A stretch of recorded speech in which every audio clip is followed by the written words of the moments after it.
بسم اللہ الرحمن الرحیم۔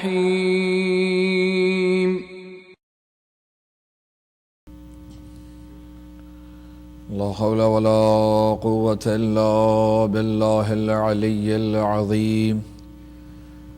أعوذ بالله من الشيطان الرجيم. بسم الله الرحمن الرحيم. الحمد لله رب العالمين بارئ الخلائق أجمعين خالق السماوات والأرضين،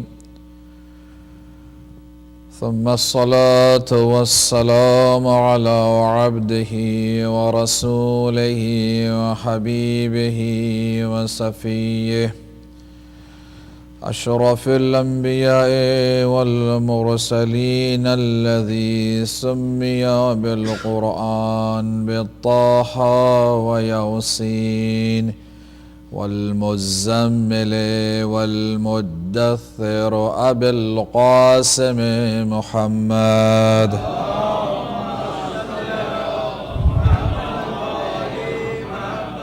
صلى الله عليه وآله وسلم وعلى أهل بيته الطيبين الطاهرين المعصومين المظلومين المنتجبين، لا سيما بقية الله في الأرضين الروح وأرواح العالمين لتراب مقدمه الفداء، ولعنة الدائم الأبدية على أعدائهم أجمعين من الآن إلى قيام يوم الدين.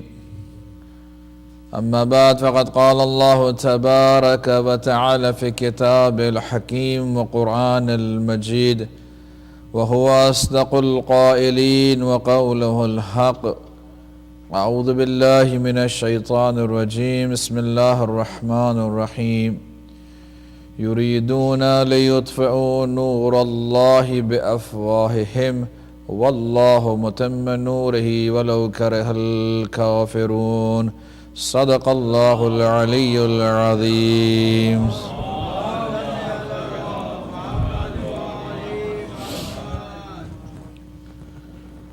پروردگار عالم نے اہل بیت اطہار کو کرامتوں سے بہرمند فرمایا، جس طرح سے کہ انبیاء علیہم السلام کو پروردگار نے اللہ کی وحدانیت کو ثابت کرنے کے لیے اور اپنی نبوت کو ثابت کرنے کے لیے معجزات دیے، اور لوگوں کے بعض مسائل کو حل کرنے کے لیے پروردگار عالم نے انبیاء علیہم السلام کو کرامات عطا فرمائی، اسی طرح سے ائمہ اطہار معصومین علیہم السلام کو بھی پروردگار عالم نے کرامات سے بہرمند فرمایا۔ بے تحاشا کتب اس بارے میں لکھی جا چکی ہیں کہ جو مختلف کرامات علوی کو، حسنی کو، حسینی کو بیان کرتی ہیں، ائمہ اطہار کی کرامات کو۔ یقیناً ایک وہ انسان کہ جو اہل بیت کی ولایت پر یقین نہیں رکھتا، میں یوں کہوں کہ جو انسان اہل بیت کی ولایت تشریعی پر یقین نہیں رکھتا، تو اس انسان کے لیے کبھی بھی ممکن نہ ہو سکے گا کہ اہل بیت کی ولایت تکوینی پر یقین پیدا کرے۔ صرف مختصر کیونکہ ذکر آیا بیان کرتے چلیں، ولایت تشریعی آج کے زمانے کے اعتبار سے کوئی چیز اگر اسے ملتی جلتی ہے تو اسے کہا جا سکتا ہے کہ ایڈمنسٹریٹو اتھارٹی کہ جو پروردگار عالم نے عطا فرمائی ہے اہل بیت اطہار کو ان کی امامت کی صورت میں، کہ جس کے لیے غدیر خم میں رسول اکرم محمد مصطفیٰ صلی اللہ علیہ وآلہ وسلم کا یہ سوال کرنا کہ اے لوگوں کیا میں تمہارے نفس پر تم سے زیادہ اولویت رکھتا ہوں؟ لوگوں نے کہا بلا یا رسول اللہ، بالکل اسی طرح سے ہے۔ اور اس کے بعد کہ جو جملات میں جہاں پر فرمایا من کنت مولا فہذا علی مولا اللہم وال من والا واخذل من خذلا، یعنی امام رسول اللہ یہ بیان کر رہے ہیں کہ جس طرح سے میں تم پر اولویت رکھتا ہوں تمہاری جانوں سے زیادہ، یعنی رسول اکرم کی ولایت تشریعی کیا ہے؟ رسول اکرم کی ولایت تشریعی یہ ہے کہ اگر وہ کسی انسان کو یہ کہیں کہ تم اپنے ہاتھوں سے اپنی گردن کو، اپنے سر کو جدا کر دو، تو اس کے لیے اس کام کو کرنا فرض ہو جائے گا۔ اسے کہتے ہیں ولایت تشریعی۔ یہ میں نے ایک انتہائی آپ کو وہ بیان کیا، ایکسٹریم بالکل جو اس کی وہ ہے، یعنی رسول کا کہنا اللہ، کیونکہ ویسے تو کہا جائے کہ بھئی یہ تو خودکشی ہے، لیکن اگر رسول نے کہہ دیا تو یہ پھر یہ خودکشی نہیں ہے، یہ حکم الہی ہے کہ جس کے لیے رسول اکرم سے فرما رہے ہیں۔ اسے ولایت تشریع کہتے ہیں۔ یہ ایڈمنسٹریٹو یعنی ہر چیزوں پہ اگر رسول اکرم یہ چاہیں تو کسی کے بھی درمیان، کسی میاں بیوی کے درمیان خود سے طلاق کر سکتے ہیں اور کہہ سکتے ہیں آج سے تم میاں بیوی نہیں ہو، اور کسی کے درمیان بھی چاہیں کہا کہ یہ دونوں کی شادی کروا دی جائے، اگرچہ کہ یہ کام اپنی زندگی میں کبھی نہیں کیے، نہ رسول اکرم نے کیے نہ ہی اہل بیت اطہار نے کیے، لیکن ان کی اتھارٹی اس ایکسٹینٹ تک موجود تھی اور ہے۔ اسے کہتے ہیں ولایت تشریعی۔ ولایت تکوینی یہ ہے، مختصر سے بیان کر رہا ہوں، ولایت تکوینی یہ ہے کہ وہ اتھارٹی کہ جو میٹا فزیکل انوائرمنٹ کے اوپر کنٹرول کر سکتی ہے اور وہ پروردگار کی طرف سے عطا کردہ ہوتی ہے۔ ولایت تشریعی تو ہم بھی کسی حد تک ووٹ کے ذریعے، سلیکشن کے ذریعے، الیکشن کے ذریعے خود قبضہ کر کے غصب کر کر بیٹھ جاتے ہیں اور زبردستی اپنے آپ کو ولی اور والی اور جیسے کہتے ہیں کہ حاکم بنا لیتے ہیں۔ وہ بھی ولایت ہے اپنے کہنے کے لیے، لیکن وہ الہی ولایت نہیں ہے۔ یہ تمام چیزیں یہ ظاہری ولایت ہے کہ جو انسان ایک دوسرے کو دے دیتا ہے، از خود دے دیتا ہے، لیکن ولایت تکوینی وہ ہے کہ جہاں پر پروردگار عالم نے انبیاء کو اور بالخصوص رسول اکرم محمد مصطفیٰ صلی اللہ علیہ وآلہ وسلم کو یہ تصورات دیے ہیں کہ وہ اپنی اتھارٹی کو کسی چیز میں بھی، یعنی اگر چاہیں تو چاند اور ستاروں کے بھی نظام کو تبدیل کر سکتے ہیں، جیسے کر کر دکھایا۔ اگر چاہیں تو درخت کو اس کی جگہ سے ہٹا کر دوسری جگہ پر لگا سکتے ہیں، مردے کو زندہ کر سکتے ہیں۔ یہ تمام اتھارٹیز پروردگار کی طرف سے ہیں کہ ظاہری نہیں ہے، کسی کے دینے سے نہیں مل سکتی ہیں۔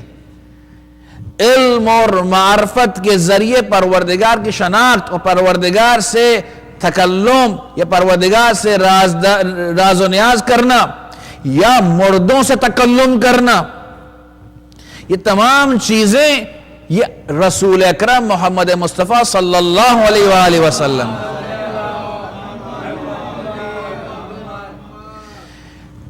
جو چیزیں رسول اکرم کے پاس موجود وہ تمام کے تمام ائمہ اطہار کے پاس موجود۔ یا علی انتا بمنزلت ہارون بموسیٰ، کہ اے علی تمہارا مقام اور منزلت مجھ سے ایسا ہے جیسے ہارون کا موسیٰ کے ساتھ، سوائے یہ کہ میرے بعد کوئی نبی نہیں آئے گا۔ یعنی وہ تمام وہ تمام ولایت تکوینی اور وہ ولایت تشریعی، یعنی پروردگار عالم نے جو علم اور معرفت اور اختیارات رسول اکرم محمد مصطفیٰ صلی اللہ علیہ وآلہ وسلم کو عطا فرمائے، وہ تمام کے تمام اختیارات ائمہ اطہار تک منتقل ہوئے، اور اس طرح سے یہ ولایت ملی۔ انشاءاللہ کسی اور آگے مجالس میں موقع ملے گا تو ہم اس کی مزید تشریح کریں گے، لیکن آج کی مناسبت سے بھی ہم ایک چیز بیان کریں، اور ہمارے معاشرے کے اعتبار سے بھی ایک چیز لازمی ہے کہ یہاں پر یہ کرامت ہم جو بیان کر رہے ہیں اس کے اندر ایک بہت بڑا سبق بھی موجود ہے۔ یہ کرامت کیا ہے؟ ایک شخص، ایک نوجوان ہر شب جمعہ زیارت ابا عبداللہ الحسین کے لیے کربلا سے کچھ فاصلے پہ رہتا تھا، کچھ فرسخ پہ رہتا تھا، وہاں سے پیدل چل کر آیا کرتا تھا۔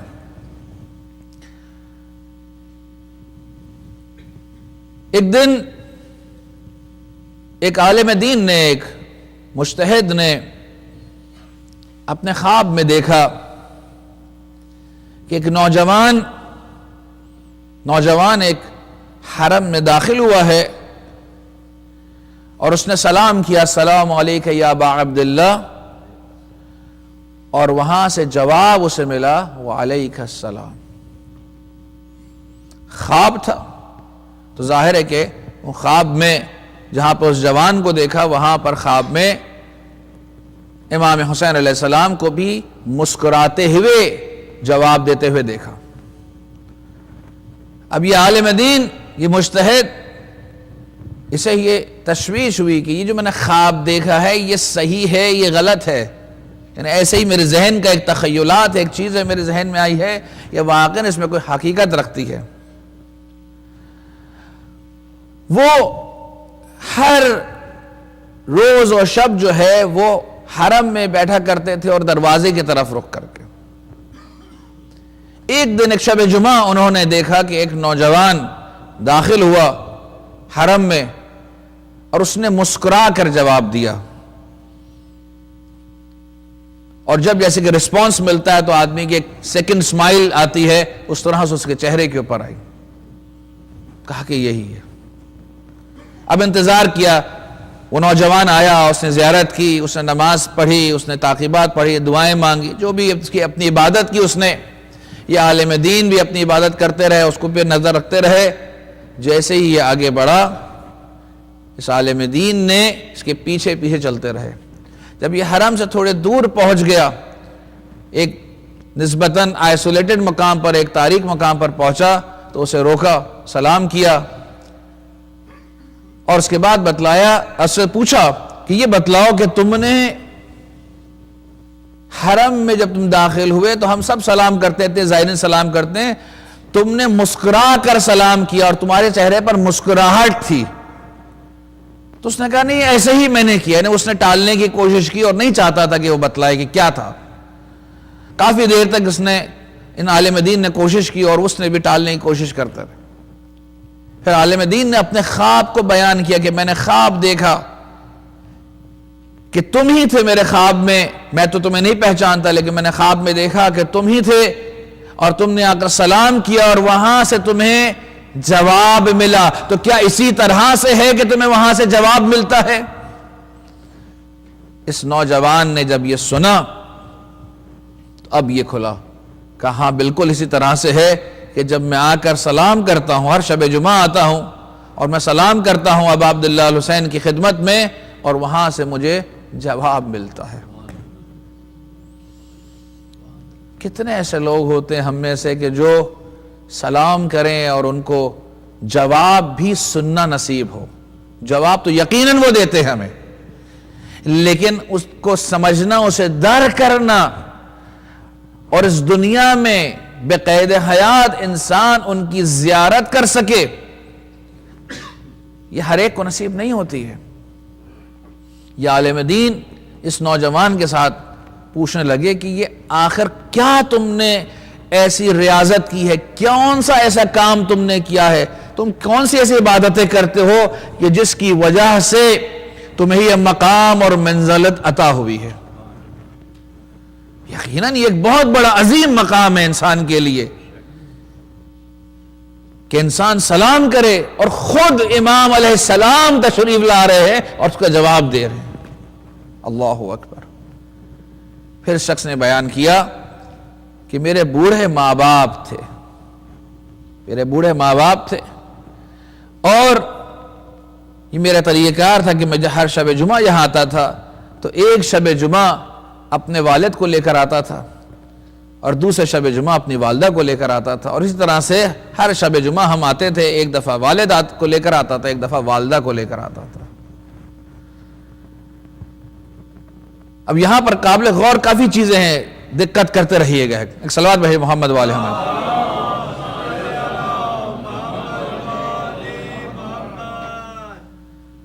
کہا اچھا، کہا ٹھیک ہے، بہت اچھی بات ہے کہ اپنی والدین کی خدمت تم نے کی، یہ تم نے کرتے تھے۔ کہا ایک دن سخت سردی، بارش، طوفانی بارش تھی،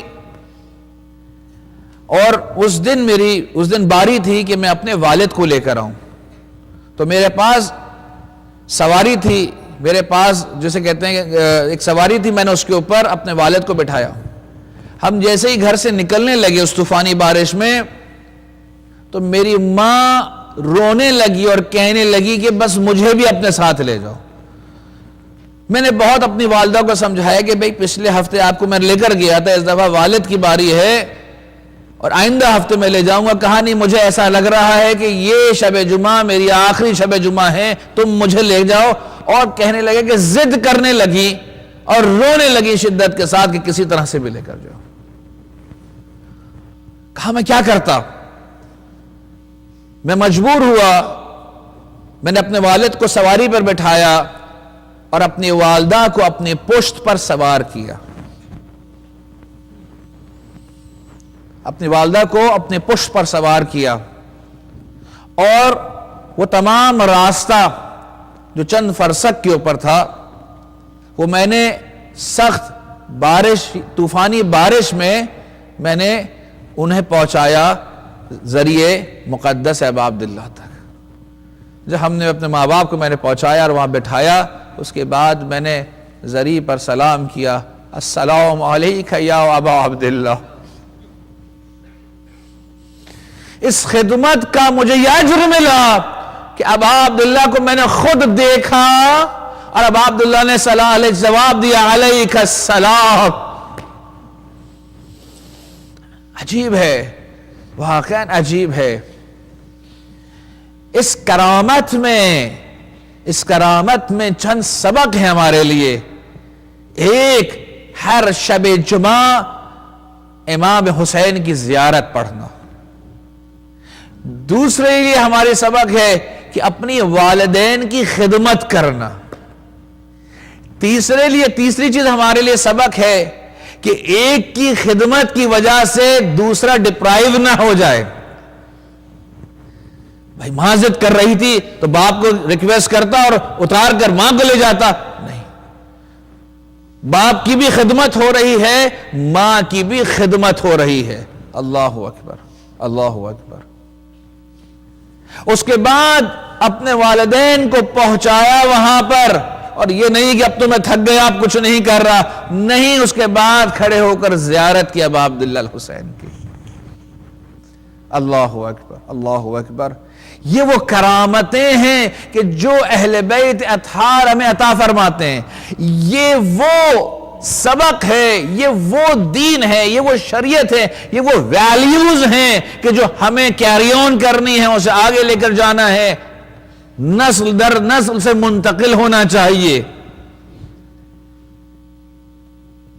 یہاں پر ہمارے ہاں ادھر کیا پاکستان میں بھی، اب تو شاید ہندوستان میں بھی ڈسکشنز ہوتے ہیں کہ ہم اولڈ ہاؤسز بنائیں، نہیں رکھ سکتے، بچے اپنے والدین کو نہیں خدمت کر سکتے. پاکستان میں بڑی ہوتی. میں نے 99 میں جب انگلینڈ گیا تھا تو وہاں خوجہ ورلڈ فیڈریشن کی وہاں پہ ایک بہت بڑی میٹنگ تھی. اس کے اندر انہوں نے کہا کہ مولانا آپ کی کیا رائے, ہونا چاہیے کہ نہیں ہونا چاہیے؟ میں نے کہا ایبسولوٹلی نہیں ہونا چاہیے. اتفاق یہ تھا کہ جس وقت ہم گفتگو کر رہے تھے اس وقت ایک بوڑھے کا فون آیا, کہا میری بہو نے, میرے بیٹے نے مجھے گھر سے نکال دیا, میں باہر سڑک پہ بیٹھا ہوں. اتفاق تھا یہ.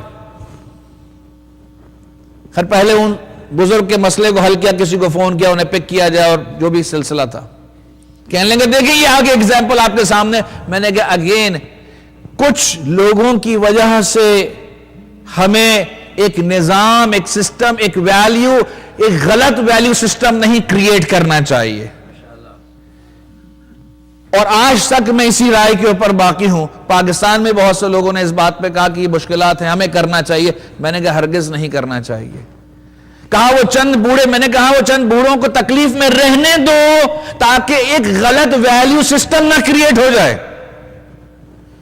اگر اتنی ہمدردی ہے تو اپنے گھر لے آؤ, کوئی اور اس کا سلسلہ کر لو, تاکہ ایک یہ نہ ہو کہ آپ نے ایک جسے کہتے ہیں کہ ایک اولڈ ہاؤس بنا لیا ہے, سینئر سٹیزن ہاؤس بنا لیا, اس طرح سے تمام چیزیں کر لی.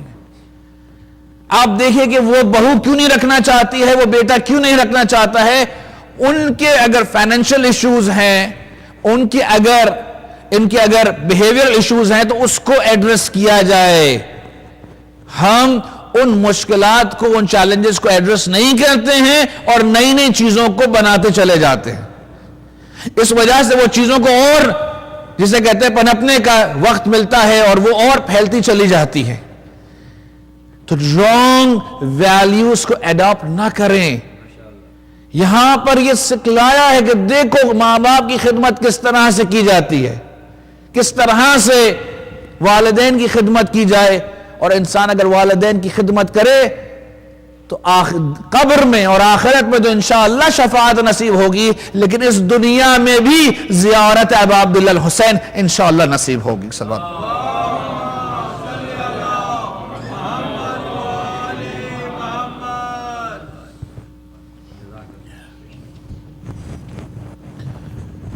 To continue the discussion and topic about the Imam Hussain alayhi salam being the successor and warith of Anbiya alayhi salam, as we were discussing last night about being the warith of Hazrat Musa alayhi salam, we will continue the same discussion because the Quran has mentioned Hazrat Musa's event a lot. And I feel that we can share some of those points, and we can resemble and able to tell you that how Imam Hussain alayhi salam was quite in the similar circumstances of Hazrat Musa alayhi salam, and how brave Imam Hussain alayhi salam was in his actions. In Surah Taha, in the verse number 42 onwards, Allah subhanahu wa ta'ala says, اذهب أنت وأخوك بآياتي.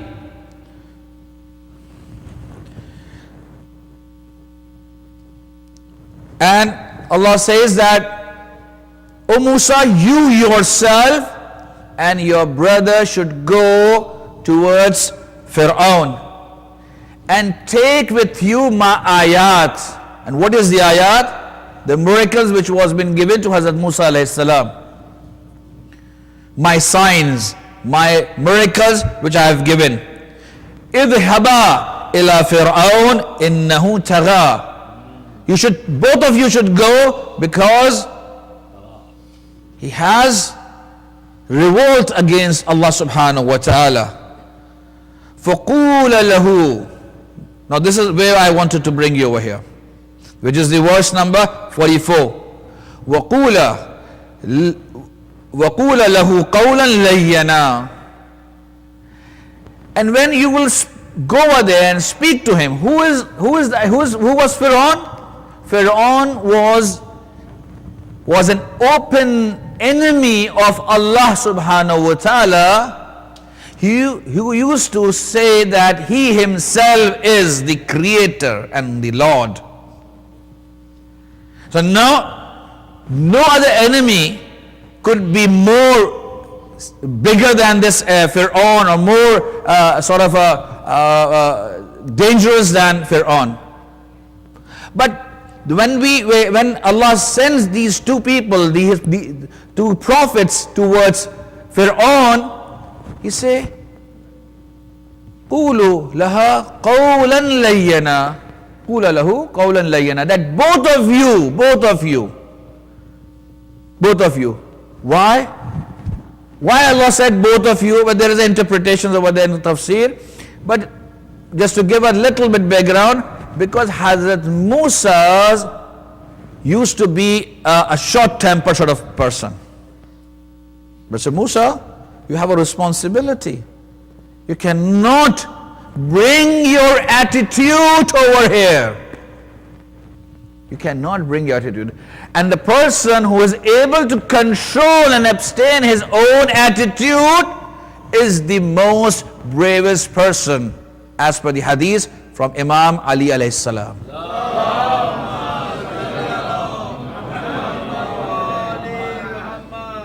Now, even if we are facing someone who is an open enemy of Islam,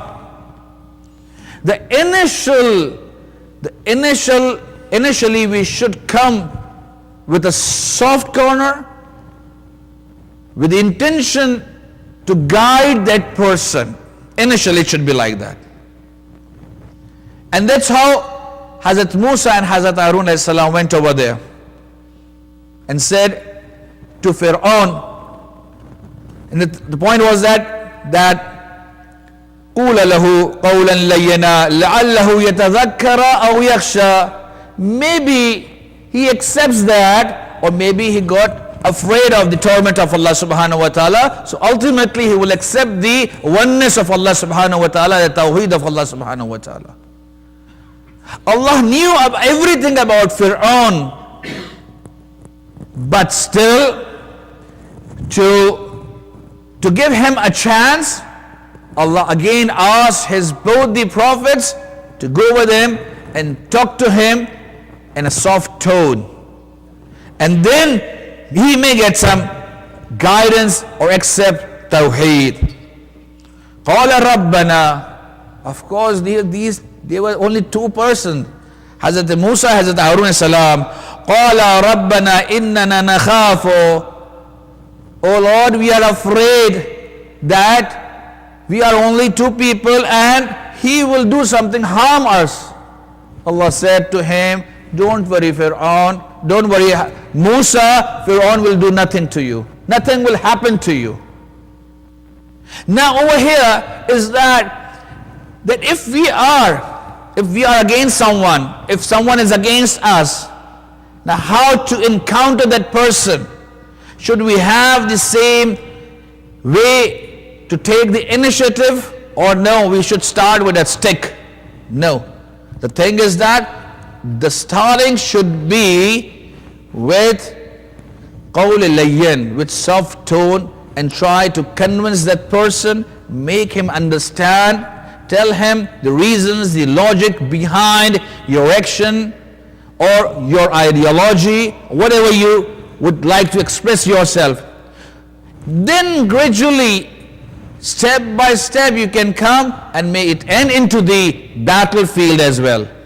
But at the beginning it should be like that you should try yourself, because we as the followers of Quran and Ahlul Bayt alayhimus salam, we also have the responsibility to guide people, to guide nations towards Allah subhanahu wa ta'ala. It's not that we practice ourselves and we say we have fulfilled our responsibility. No. This is the part of that responsibility. The other bigger part is that we should convey our messages in an effective an impressive manner to other people. That is called outreach. And Allah said to Hazrat Musa alayhi salam and Hazrat Harun alayhi salam, go and outreach Fir'aun. Go and tell them what is truth. And when he did not accept the truth, Hazrat Musa said, okay, if you don't want to listen to my words, if you don't want to accept it, send your nation with me, send your people with me, so at least I can save them. Allahu Akbar. So initially the initiative was like that. Now let's see what Imam Hussein did in Karbala when he faced those enemies, those who were thirsty of his blood. Kindly recite Salawat Muhammad wa ali Muhammad.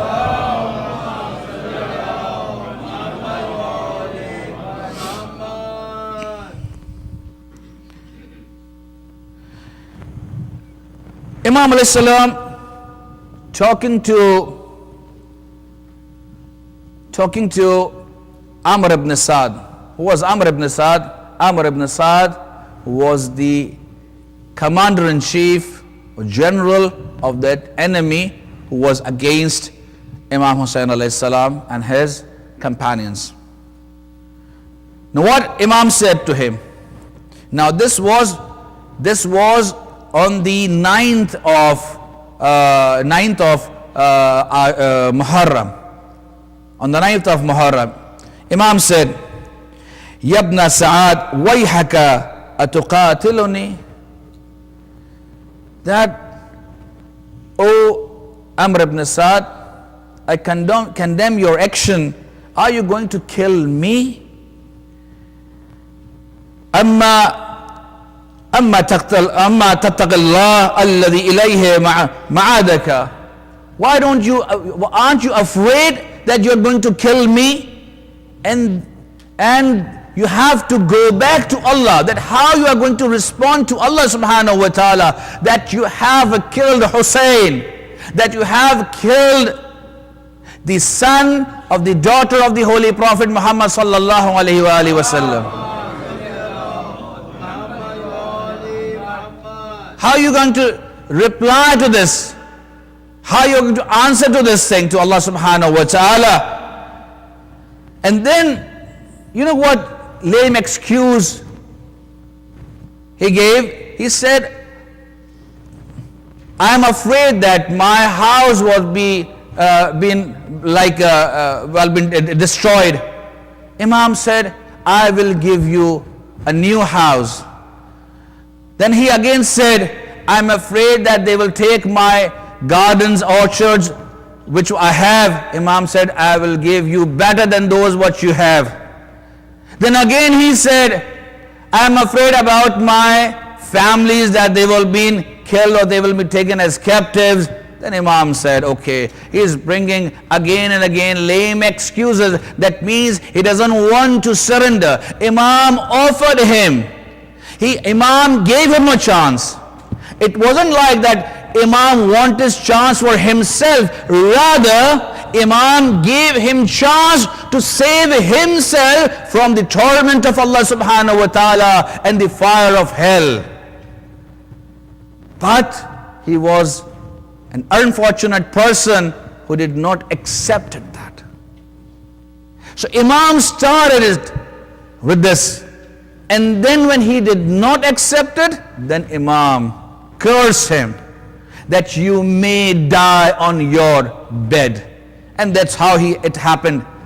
All the curses of Imam were been accepted, especially on the day in the Karbala, on the day of Ashura. All those curses and the way Imam told people they were been killed and they will die the same manner. Kindly recite Salawat Muhammad wa ali Muhammad.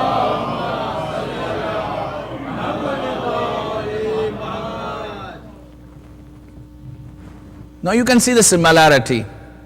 When we say, Assalamu alayka ya waritha Adam wa sifatallah, Assalamu alayka ya waritha Nuh Nabi Allah, Assalamu alayka ya waritha Nuh Nabi Allah, Salamu alayka ya waritha Musa Kalim Allah.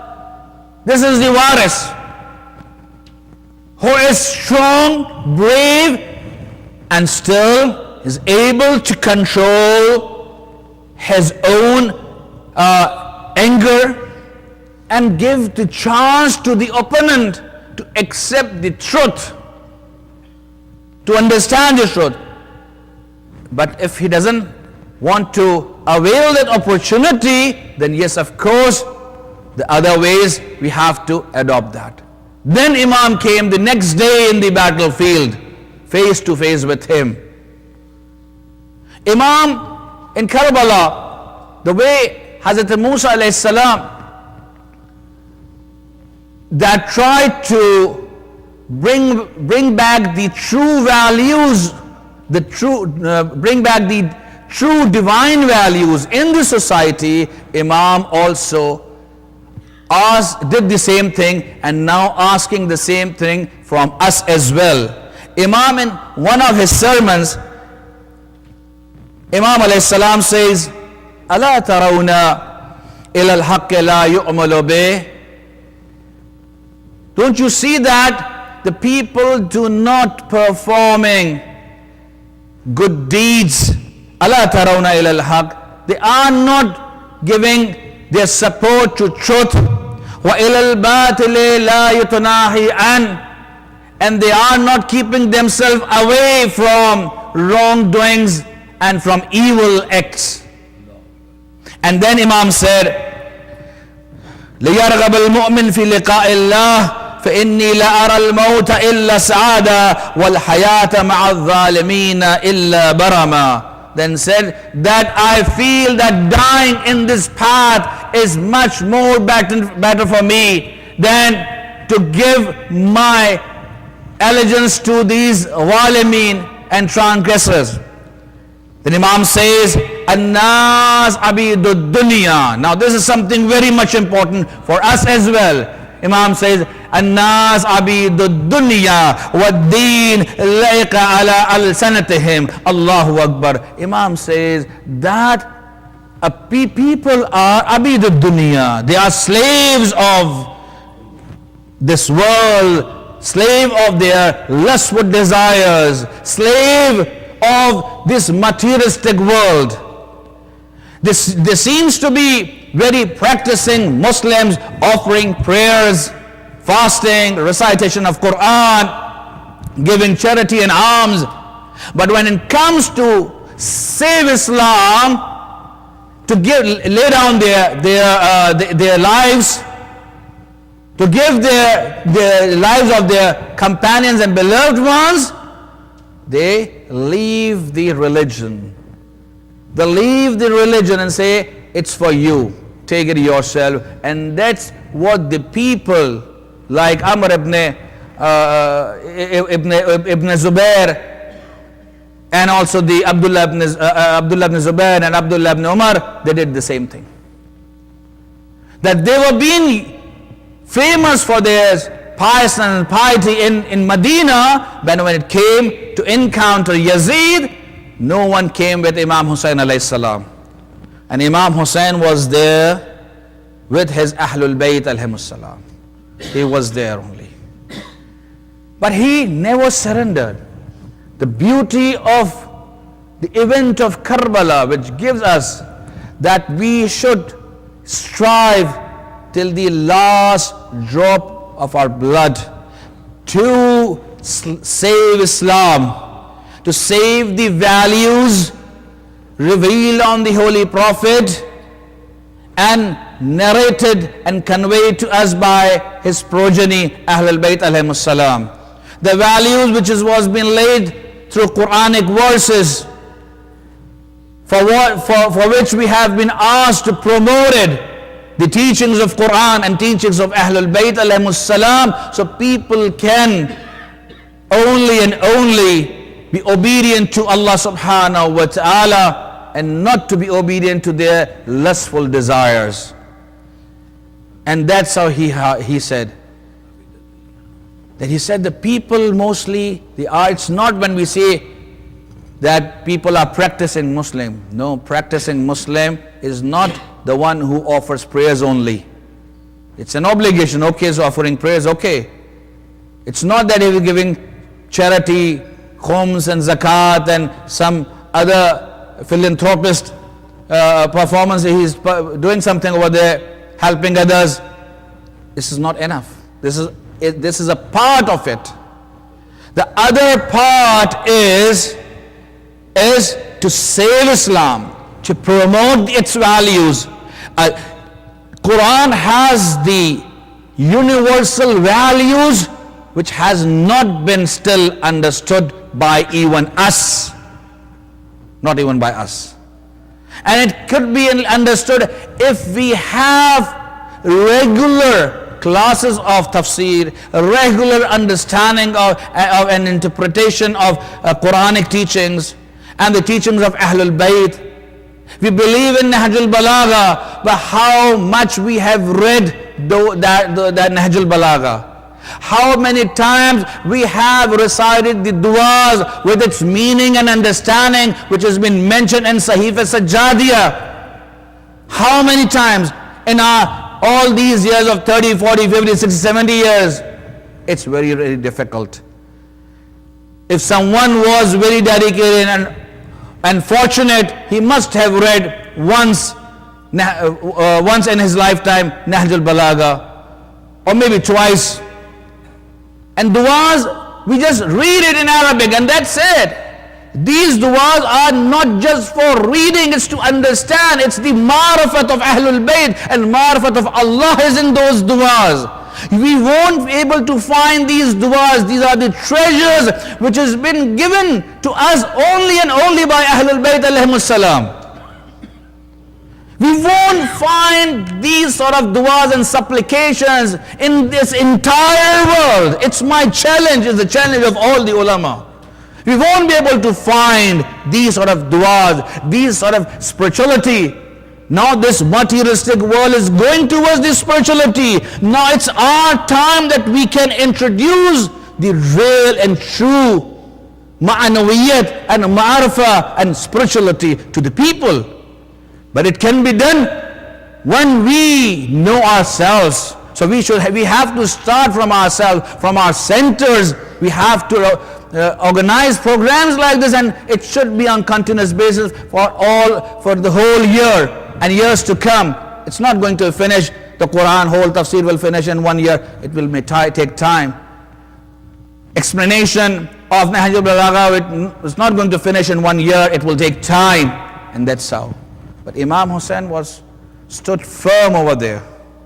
He stood firm in Karbala. Although there were being different sort of people in Karbala.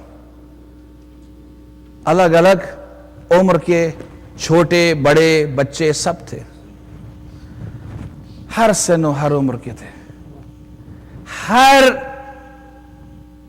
ہر لحاظ سے ہر مختلف قبیلوں کے وہاں پر اصحاب موجود تھے. اور جب شب عاشور آئی تو ہر ایک نے اظہار عشق کیا, ہر ایک نے وعدے کیے. اللہ اکبر, اللہ اکبر. امام حسین جب مدینے سے چلے تو امام حسن علیہ السلام کی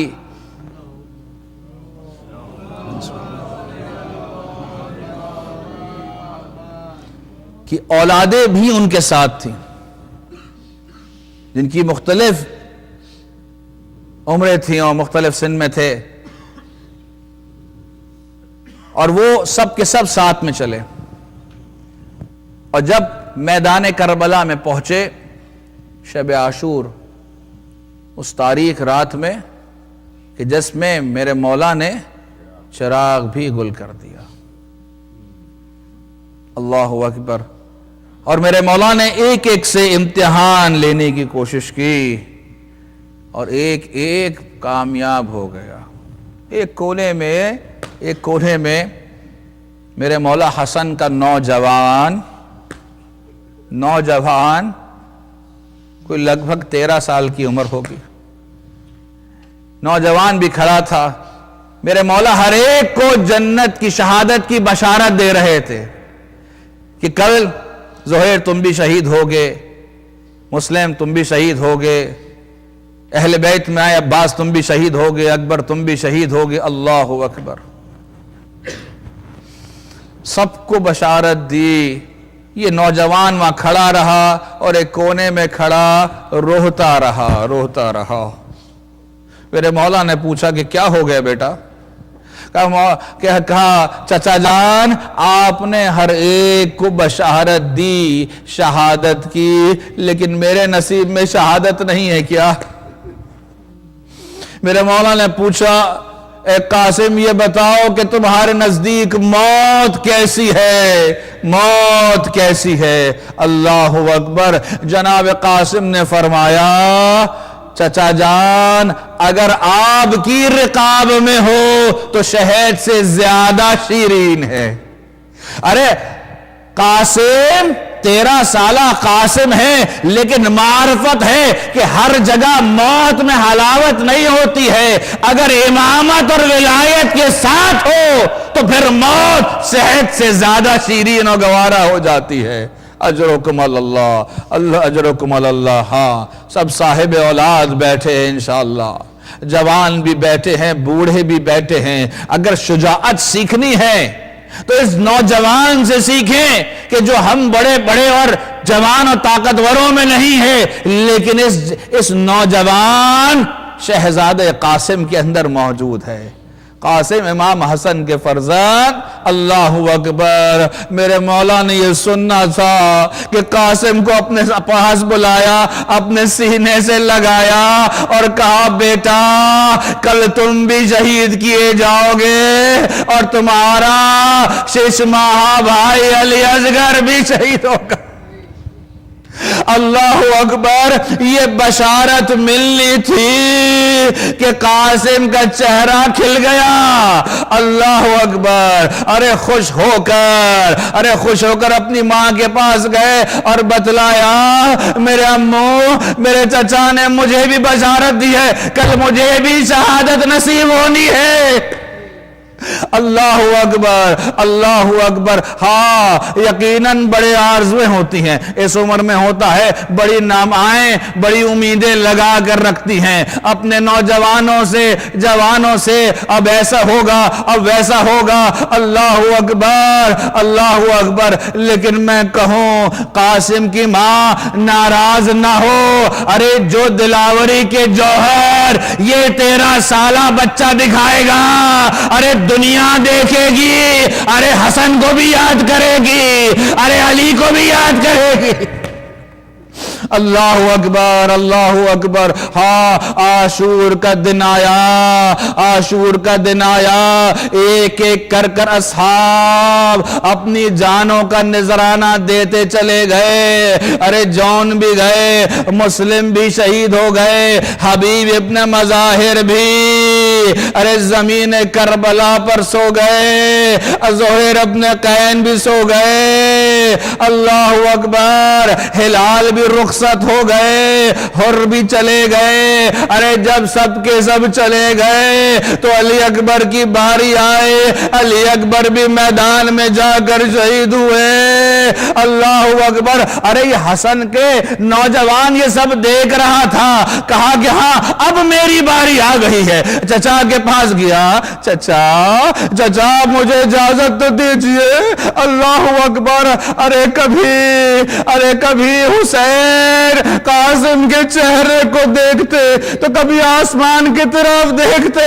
اللہ اکبر, اللہ اکبر. کہا بیٹا ابھی تمہیں اجازت نہیں دے سکتا, میں تمہیں اجازت نہیں دے سکتا. کہا چچا کل آپ نے مجھے وعدہ کیا ہے. کہا نہیں بیٹا تو میرے بھائی کی نشانی ہے, تجھے اجازت نہیں دے سکتا.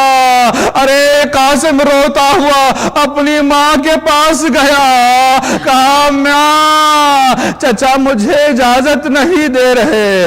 اللہ اکبر. ماں نے ایک رکا نکالا, کہا تمہارے والد نے مجھے شہادت سے پہلے دیا تھا کہ جب بہت سخت وقت تم پر پڑھے تو میرے بھائی کو یہ دے دینا. یا بعض تاریخ میں بیان کیا جاتا ہے کہ دیکھو جب تم کربلا پہنچو تو میرے بھائی کو یہ رکا دے دینا. اللہ اکبر. ارے جناب قاسم اپنے بابا کے اس رکے کو لے کر ارے حسین کی خدمت میں آئے. کہا امو جان میرے بابا کا خط ہے آپ کے نام.